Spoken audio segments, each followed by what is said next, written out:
Well, guys, you can imagine my shock when I heard this from the BBC earlier, but yes, they actually covered the grooming gang scandal, or should we say, the Greater Manchester Police's failure to investigate it.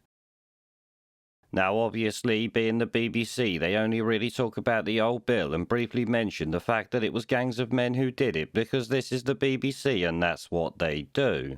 Obviously, this is not even half the story, as many of you know, and in fact should really see people complain to the BBC for deliberately ignoring the racially motivated aspect of these disgusting crimes that the police, council and social services up there literally allowed to happen. Now, 3 women who were groomed and raped as children by gangs of men in Rochdale have had an apology from Greater Manchester Police after a 10-year battle. Yeah, the Chief Constable, Stephen Watson, said the force failed to protect them or properly investigate their abusers at the time. Phil McCann reports. After dark in Rochdale, and unseen by the authorities and by their families, girls like Daisy were being abused. She was 12. I had one shoe, no coat. It was freezing, and the police officers picked me up and said, "What's happened?" I said, "These men had taken me in the car and asked for sex." He said, "What's the names?" I only know nicknames. The police didn't even take me to the police station to question me. They didn't even ask for the phone numbers. They took me home to my dad and said, "Keep your daughter in." In fact, Daisy found herself arrested dozens of times for being drunk and disorderly. None of her abusers were arrested. Daisy, which is not her real name, spoke to us 2 years ago as she launched a civil action against Greater Manchester Police. How did all these authorities get away with it? Calling a child a prostitute? People say we're suing for compensation. That's not the truth. I want the police to be held accountable for what they've done, for their failings, for their misconduct, for not being there. Daisy is one of 3 victims who've won substantial damages from the force. Another had her story depicted in the BBC drama 3 Girls, where she was called Ruby. In their legal claim, the women argued the police breached their human rights by failing to investigate offenders, failing to record crimes, and failing to collect intelligence. We took legal action against the police force on the basis that they had failed to protect them against degrading and inhuman treatment. Greater Manchester's Chief Constable wouldn't do interviews, but in a statement he said the force could and should have done much more.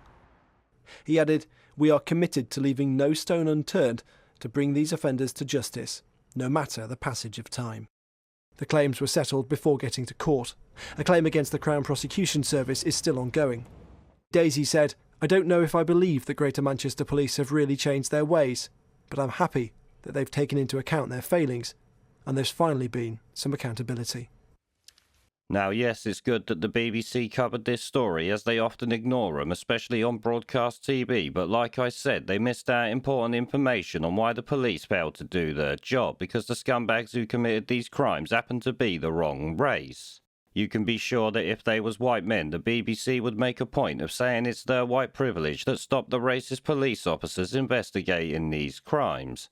And obviously they would also likely show pictures of the people convicted for it, because it's not like we don't have pictures of them or that, do we?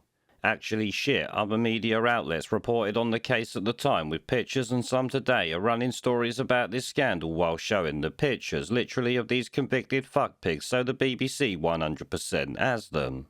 Now obviously, much like Rotherham, these gangs are made up of Pakistani men, with their victims almost exclusively being very young white girls. It's beyond all doubt that they are being targeted because they're white and considered subhuman by these fuckpigs, making it a racially motivated crime the public should be made aware of. Even now, it's not something that's really that widely known about, simply because most people are blind to anything that does not directly affect their lives.